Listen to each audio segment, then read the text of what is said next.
maaf Bu Eli mengganggu waktunya sebentar. Di sini kita akan melaksanakan percakapan pra-observasi sebelum nantinya saya mengamati jalannya pembelajaran yang Bu Eli laksanakan atau semacam supervisi kelas. Boleh ya Bu Eli? Yang mana tujuan dari supervisi kelas ini adalah untuk mengetahui jalannya pembelajaran dan mengevaluasi pembelajaran yang Bu Eli laksanakan supaya pembelajaran tersebut dapat berpihak kepada anak. Dan sebelum pelaksanaan supervisi tersebut, kita melaksanakan pra-observasi terlebih dahulu yang ini kita lakukan sebagai persiapan awal sebelum Bu Eli nantinya melaksanakan pembelajaran supaya Bu Eli lebih siap, lebih terencana, terarah dalam mengemas pembelajaran yang berkesan bagi anak. Baiklah Bu Eli, di sini saya mau tanya kira-kira nanti pembelajaran apa yang akan Bu Eli laksanakan? Untuk pembelajarannya nanti yaitu mata pelajaran matematika. Matematika ya? Matematika. Topiknya tentang apa Bu Eli? Tentang pengukuran sudut. Baiklah Bu Eli, pada saat pembelajaran matematika nanti tentang pengukuran sudut, tujuan pembelajarannya apa kira-kira yang ingin dicapai Bu Eli? Tujuan pembelajarannya yaitu nanti membedakan jenis-jenis sudut berdasarkan besar sudutnya. Yang kedua, menunjukkan cara mengelompokkan jenis-jenis sudut berdasarkan besar sudutnya. Berarti di sini ada dua tujuan yang ingin dicapai ya Bu Eli ya. Selanjutnya Bu Eli, area pengembangan yang mana yang hendak ingin Bu Eli capai dalam pembelajaran tersebut?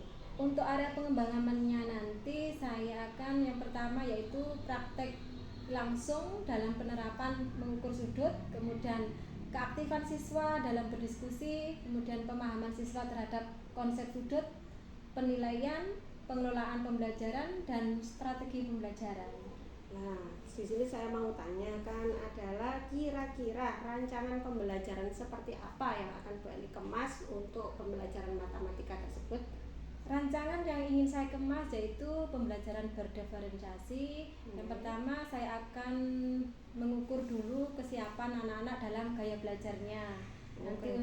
Gaya belajar nanti ada pengelompokan yang anak-anak yang visual, kemudian yang audio visual dan berdiferensiasi ini kita akan mengambil gaya belajar anak. Nah, kira-kira metode apa yang akan Bu Eli laksanakan? Untuk metodenya nanti masing-masing akan berbeda. Nanti yang visual nanti anak-anak akan saya beri modul ajar. Di situ anak-anak akan secara berkelompok membaca modul ajar.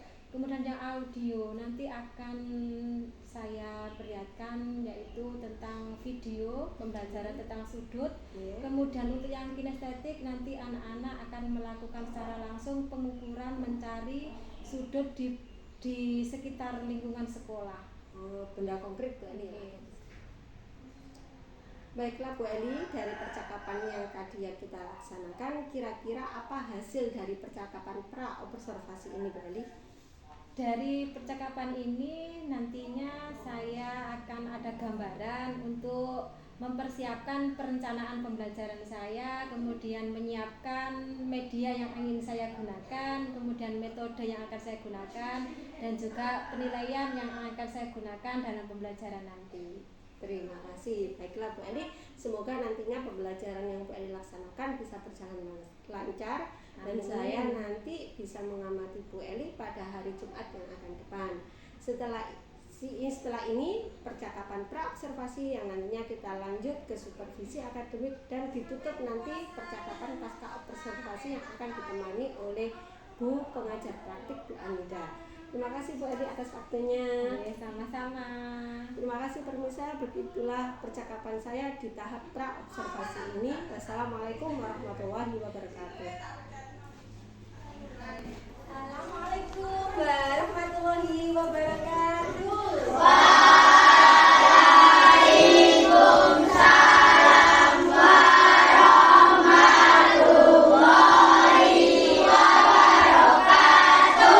Bagaimana kabarnya hari ini? Sehat semuanya? Sehat. Alhamdulillah kalau sehat semuanya. Anak-anak, kemarin Bu Eli sudah memberikan beberapa angket pertanyaan yang sudah kalian jawab. Dari hasil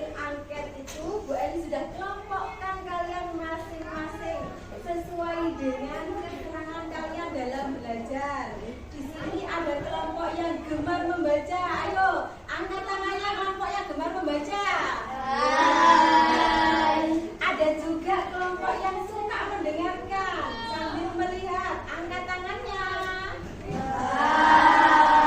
Ada juga kelompok yang nggak suka diam, belajarnya suka dengan berjalan-jalan, dengan melakukan sesuatu. Angkat tangannya. Di sini kita kelompokkan, bukan kita membeda-bedakan, ya, tapi kita sesuaikan dengan kegemaranmu dalam belajar, kesukaanmu dalam belajar. Ya. Nah, anak-anak, di dalam kegiatan pembelajaran kita hari ini, kalian nanti akan mempelajari tentang jenis-jenis sudut. Nanti kita akan setelah pelajaran ini diharapkan kalian nanti bisa mendeskripsikan jenis-jenis sudut sesuai dengan tujuan pembelajaran kita pada hari ini, yaitu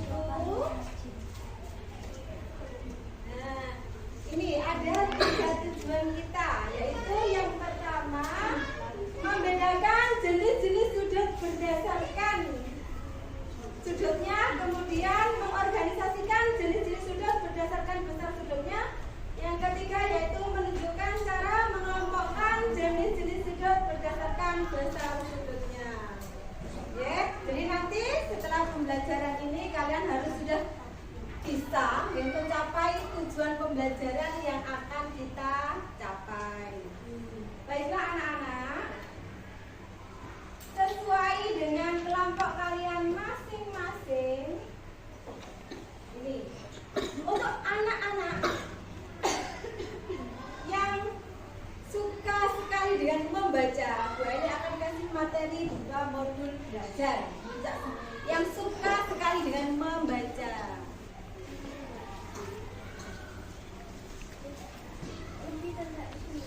Bagaimana dengan anak-anak yang suka mendengarkan? Jangan khawatir, Bu Eli nanti akan menampilkan video yang bisa kalian dengarkan. Setuju? Terus bagaimana dengan anak-anak yang kinestetik? Apakah disuruh lari-lari dia? Betul. Nah, nanti mereka akan belajar dengan cara mereka sendiri, yaitu mereka akan menjadi detektif pencari sudut. Tepuk tangan untuk anak-anak yang ini.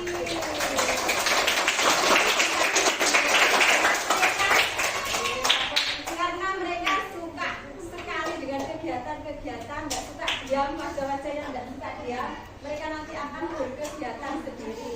Kalian akan dikelompokkan sesuai dengan keinginan kalian masing-masing. Oke? Bagi yang suka dengan membaca, ya silahkan dipelajari materinya. Oke, silahkan dibaca materinya. Oke.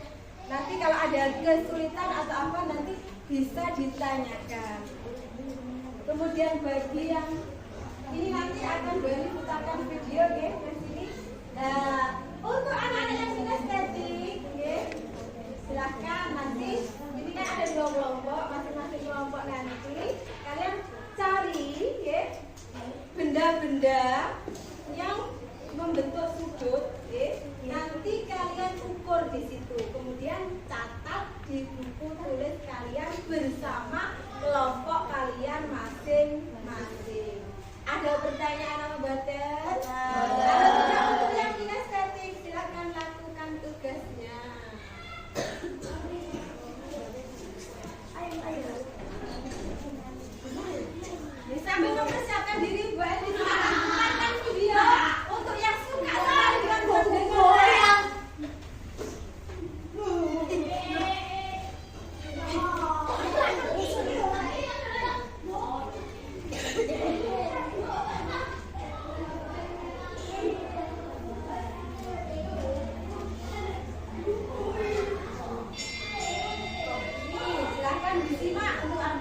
Pengertian dan jenis-jenis sudut serta contohnya.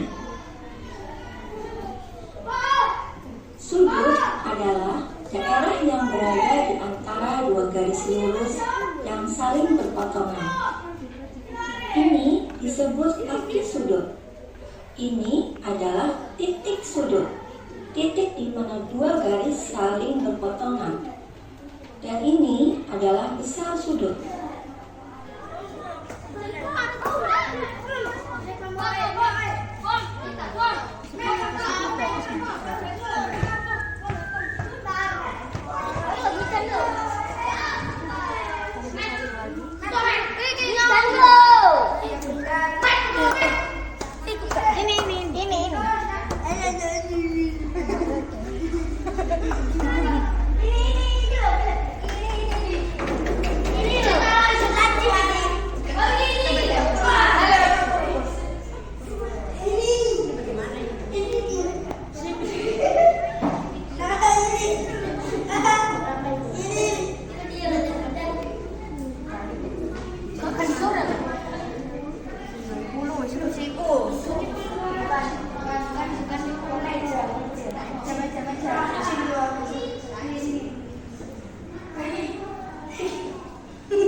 Gantungan baju. Sudut pada rambu-rambu lalu lintas yang berbentuk segitiga. Sudut pada bendera karnaval. Contoh sudut siku-siku. Sudut pada pintu. Sudut pada jendela. Sudut pada buku. Contoh sudut tumpul. Sudut pada kursi. Sesuai dengan tujuan pembelajaran kita pada hari ini untuk mata pelajaran yang pertama yaitu tentang jenis-jenis sudut. Jenis-jenis sudut ada berapa?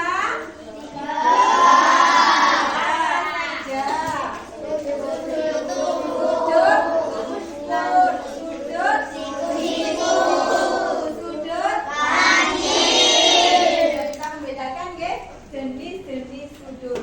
Yang kedua yaitu mengorganisasikan sudut, berarti mengelompokkan sudut. Bagaimana cara kalian mengelompokkan masing-masing sudut itu tadi? Sesuai dengan LKPD kalian di situ, guys, ada gambar A, B, C, dan E. Bagaimana cara kalian mengelompokkannya? Kalau dilihat dari besar sudutnya.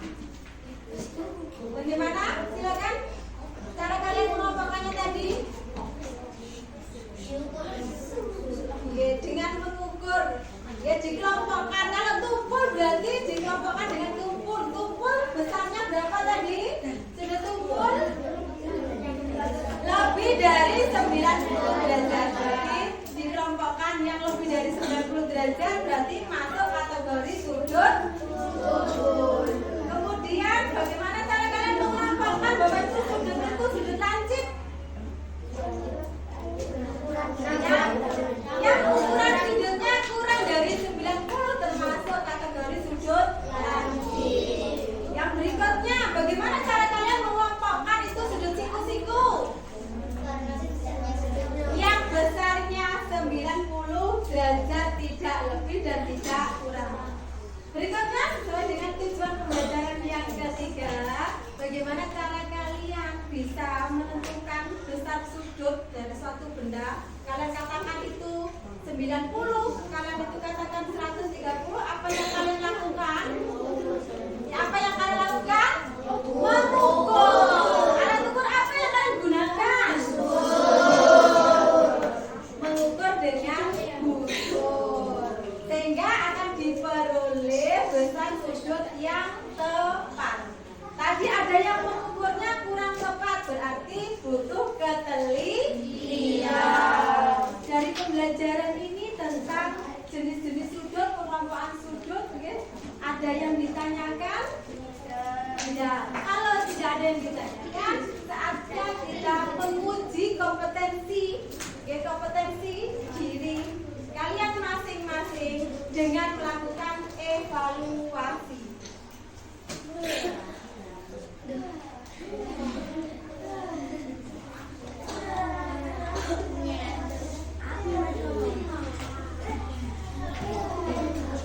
Evaluasi ini dikerjakan secara mandiri karena kelas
Yang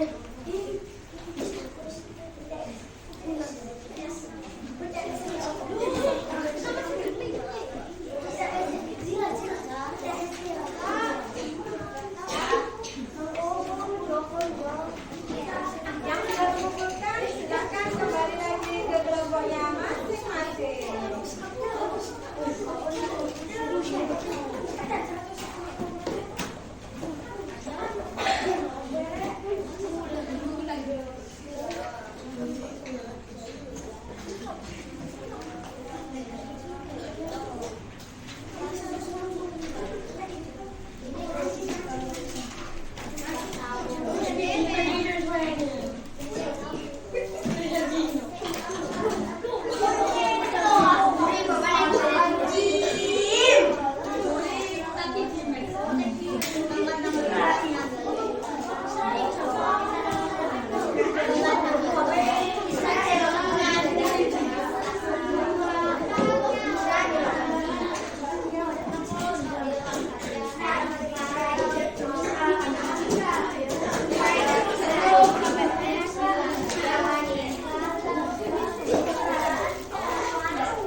dengan kita melihat jam dindingnya.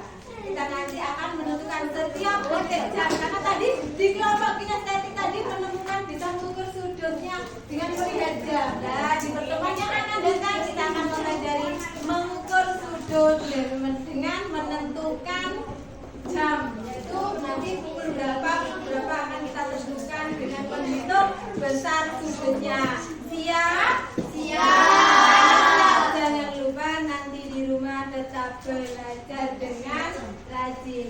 Ulangi lagi pelajaran hari ini dan juga silakan dibaca lagi untuk persiapan pelajaran berikutnya. Dari sini Bu Eli akhiri. Wassalamualaikum warahmatullahi wabarakatuh.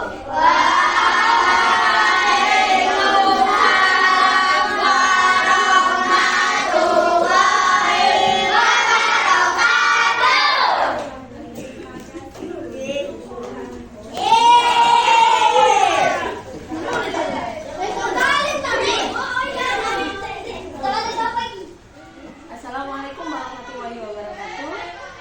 Saya Zara Tisania, CPP Angkatan 9 Kabupaten Jombang. Di sini saya ditemani oleh yang pertama Bu Eli Kustianingsi. Beliau adalah guru kelas 5 SDN Negeri kedua yang kemarin kita observasi. Dan di sini juga ditemani oleh Bu Andika Wahdati Setia.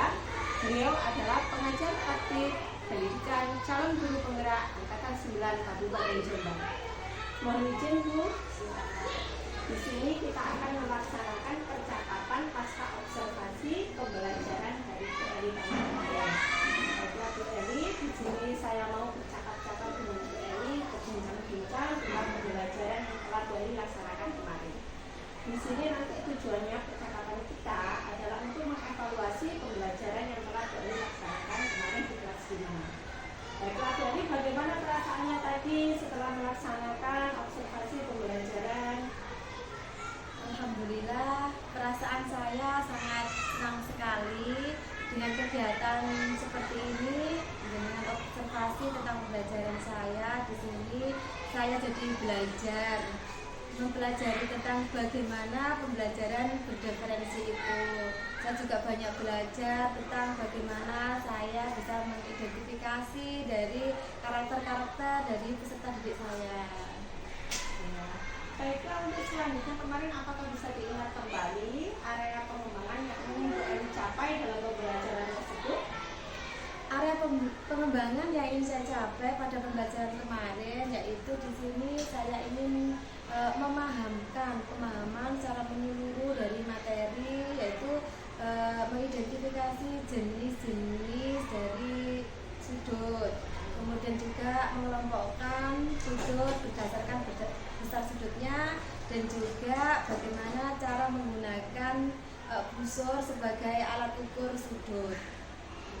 Dari area pengembangan yang ingin Bu Eni capai tersebut, apakah sudah terlaksana dengan baik ataukah ada kekurangan dalam pencapaian area pengembangan tersebut?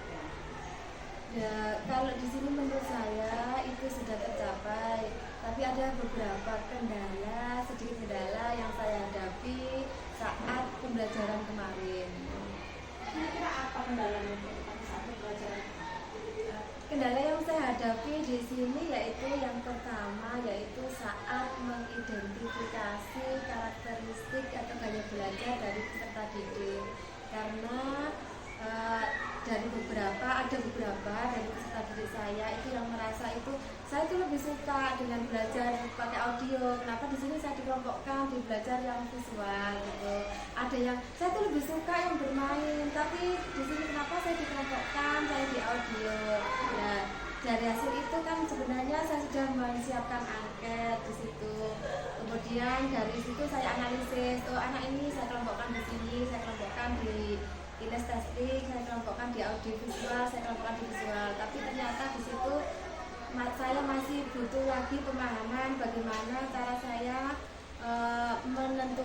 mengetahui karakteristik peserta didik satu persatu sehingga dalam pengelompokannya nanti itu sesuai.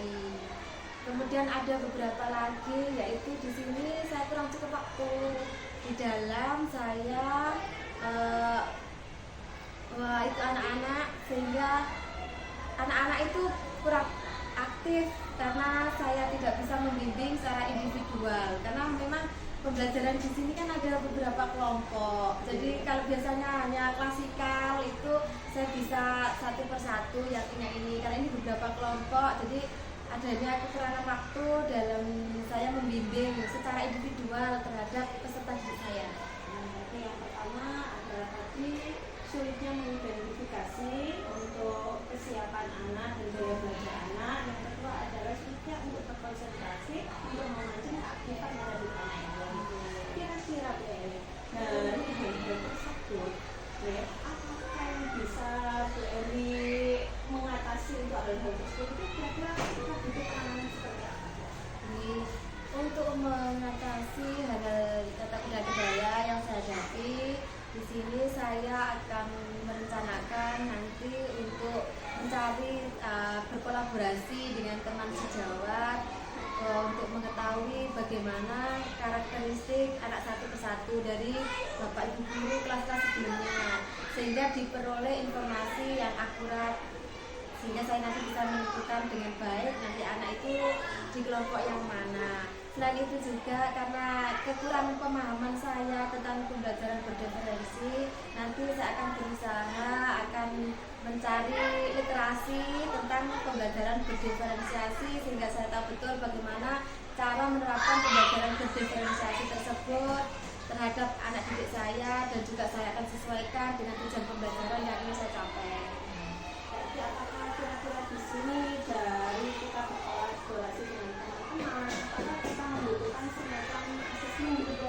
Saya rasa seperti itu juga boleh, Bu. Karena apa? Karena asesmen yang akan dibuat sekolah dari awal mungkin dilaksanakan dari kelas 1, nanti juga sebagai acuan kita. Walaupun ada perbedaan anak sedikit yang awalnya dari visual ke audio, tapi kan kalau sudah dimulai dari awal, kita lebih mudah sekali untuk mengelompokkan anak tersebut, sehingga pada saat sudah di kelas-kelas atas seperti ini, kita saat melakukan pembelajaran berdiferensiasi itu kita tinggal bisa kelompok ini seperti itu. Kita harus melaksanakan prosesnya di awal ya. Untuk yang pengembangan diri kepada Bu Eli ini kira-kira kita mengatasinya atau bagaimana? Ini saya akan berusaha untuk mengikuti pelatihan Bu, karena saya akui ya untuk kegiatan yang ada di PNM itu juga saya jarang sekali membuka. Nah sebenarnya kan di PNM itu sudah banyak sekali kalau kita mau belajar berdiferensi atau yang lainnya itu sudah di situ sudah cukup banyak. Kemudian ada berbagai praktik baik yang Mengatasinya atau bagaimana? ini saya akan berusaha untuk mengikuti pelatihan Bu, karena saya akui ya untuk kegiatan yang ada di PNM itu juga saya jarang sekali membuka.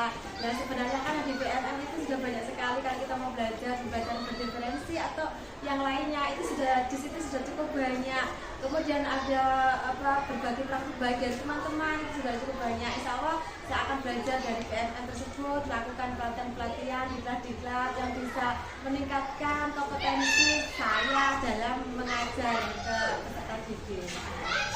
Ini kita sudah menemukan solusinya untuk menganalisis kebutuhan anak. Kita membuatkan asesmen dari sekolah. Kita harus berkolaborasi dengan guru pengajar yang lain. Kedua, untuk pengembangan dirinya, Bu Eli harus bisa meningkatkan PNM. Dan kira-kira dari rencana-rencana Bu Eli tersebut ini, kapan ini saya mengetahui hasilnya?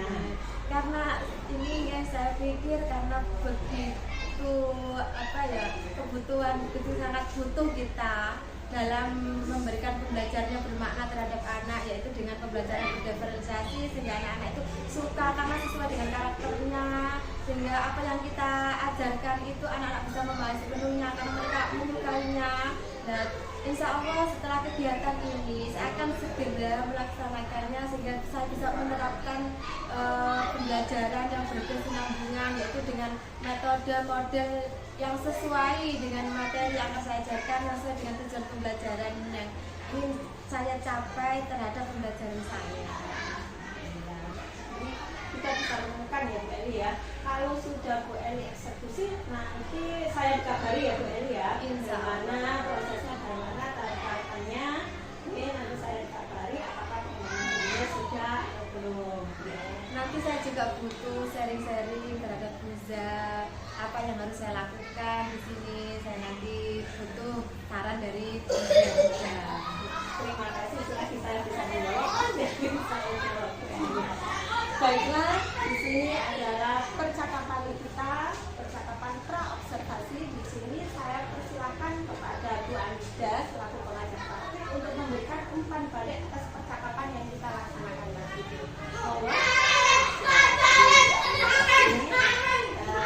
Sudah bagus sebenarnya, ya sudah bagus untuk persiapan proyek kali ini. Saya ingin tanya saja kepada Bu Eli yang pertama, gimana Bu perasaannya Bu habis gaji Bu? Agak grogi, tapi alhamdulillah di sini karena adanya program coaching di sini, saya jadi tahu ya apa yang menjadi kekurangan dari pembelajaran saya. Saya jadi tahu seharusnya apa yang seharusnya saya lakukan untuk memperbaiki pembelajaran saya. Ide itu muncul dari panjenengan sendiri atau munculnya dari Buza itu? Ini ide seperti ini muncul karena ada beberapa dialog ya, pancingan dari Buza. Nggak ada beberapa ide pancingan sehingga saya ada ide seperti itu untuk menerapkan pembelajaran seperti itu. Ya, berarti ini sudah mulai menemukan nih panjenengan, sudah mulai menemukan apa yang harus panjenengan laksanakan gitu ya untuk kelas yang lebih baik kan berarti begitu. Semoga bisa segera dieksekusi kan gitu. Kemudian nanti juga jangan lupa seperti permintaannya bisa dilaporkan ke Buza demi SDN Salam Negeri 2 yang lebih maju kan. Amin. Kan gurunya lebih di dalamnya itu menggodoknya bagus kan, pasti di luarnya bagus gitu ya. Mungkin nggak Bu nanti panjenengan bisa menemukan ide-ide lain lagi gitu. Bisa saja kalau kita sering sharing kepada teman, kita sering mencari referensi, itu pasti ada ide-ide baru. Karena selama ini kan kalau kita tidak ada sharing dengan teman, ya sudah pembelajaran kita monoton seperti itu saja. Itu yang saya alami.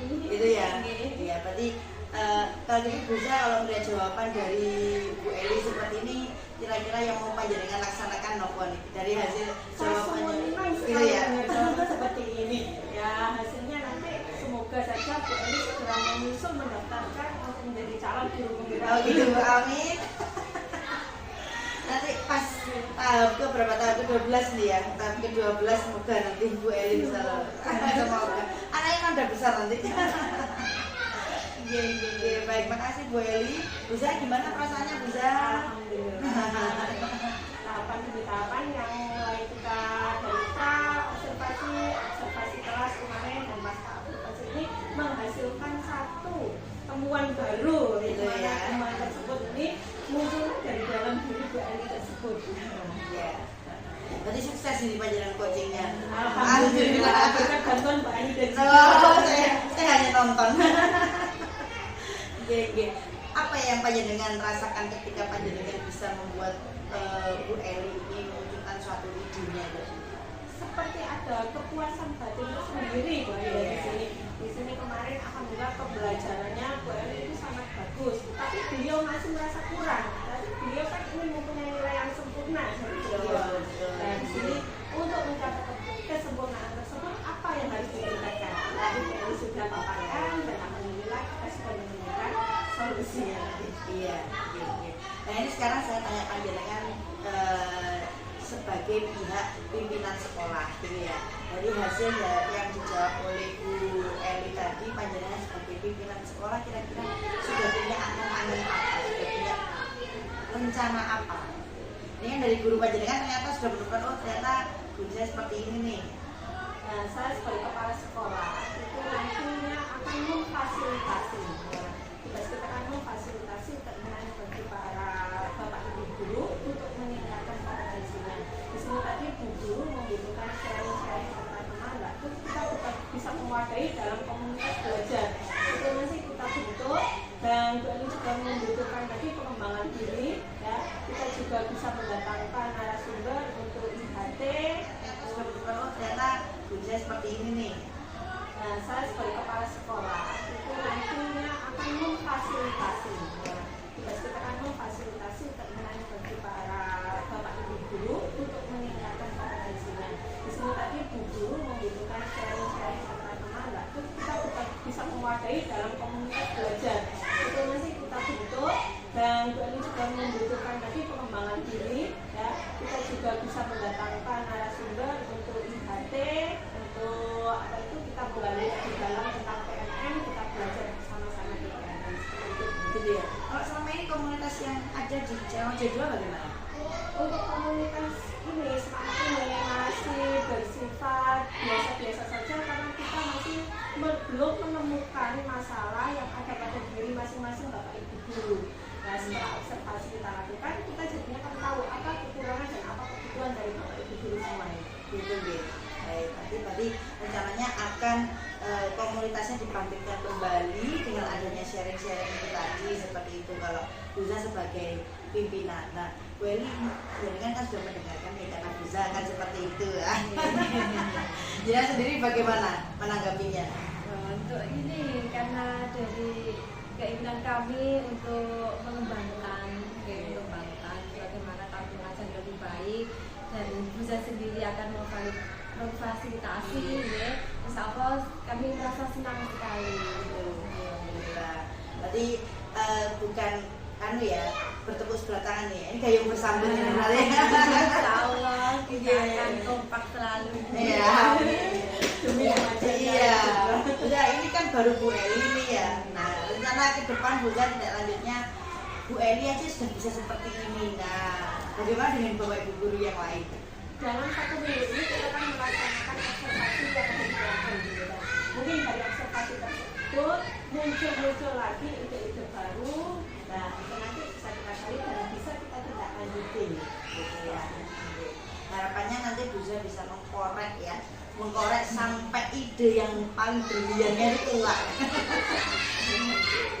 Ini sudah cukup dari saya Buza, terima kasih banyak. Terima kasih disampaikan kepada Bu Anida selaku pengajar praktek CGP Angkatan 9. Terima kasih atas umpan balik dan tanggapannya.